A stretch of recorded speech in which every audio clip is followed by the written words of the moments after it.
Hello everybody, welcome back to my channel. My name is Nala, and today's video is an introduction of a character that I've had on this channel, just didn't really introduce him properly, and that character is Donovan Lawrence. Now, Donovan's family is very spiritual when it comes to nature things.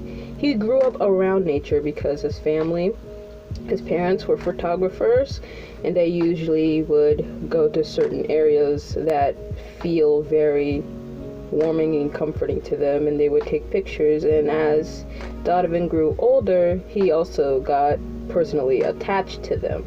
Now, Donovan is a very quiet person. He likes to be in his own world, and he likes to be by himself sometimes, but whenever he's out, he usually does like to communicate with others, even though he is a very socially awkward person. And in his high school years, he was sort of feeling like an outcast because he looks very different physically. But as he gotten used to his 9th grade year, he started to make friends and kind of interacted with like school related things like the clubs and all that stuff. And he started to be a bit more social.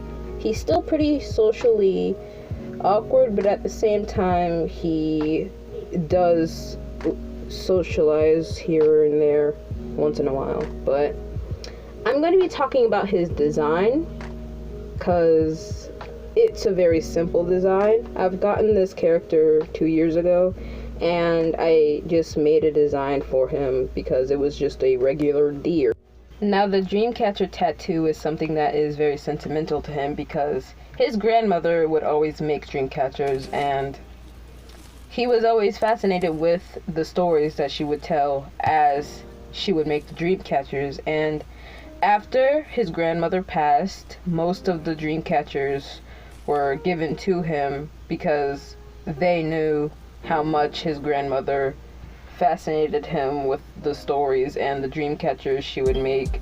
So he kept most of them, and he decided to make a dream catcher for her tombstone so she would know that he would still be fascinated and appreciative over his grandmother. Now, the scarring on his stomach, it happened when he was walking across the street or across the city, because right after he would usually have fun at his friend's house, he would go home because he would get a call from his mom telling him to come home, it's time for dinner. And when he was going home, he ended up in a car crash that should have never happened, causing him to be in a critical state.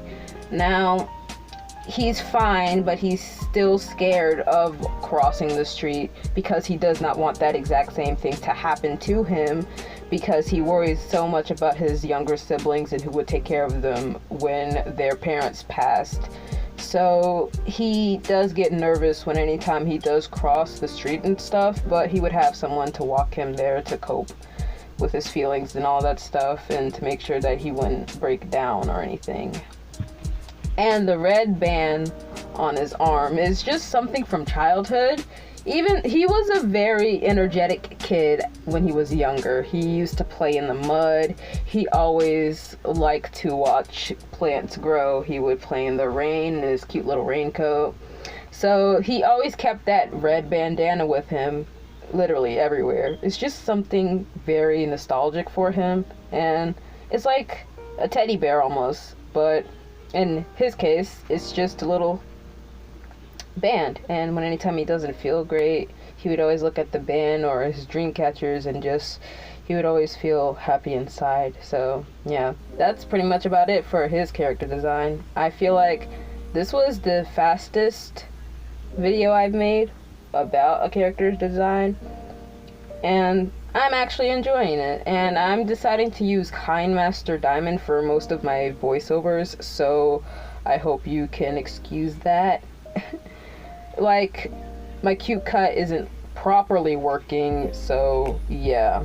I will just use Cute Cut Pro for like regular speed paints, and KineMaster Diamond for like voiceovers and all that stuff. But yeah, hope you enjoyed this video. You can like, comment, subscribe if you want, and I'll see you guys in the next one. Bye.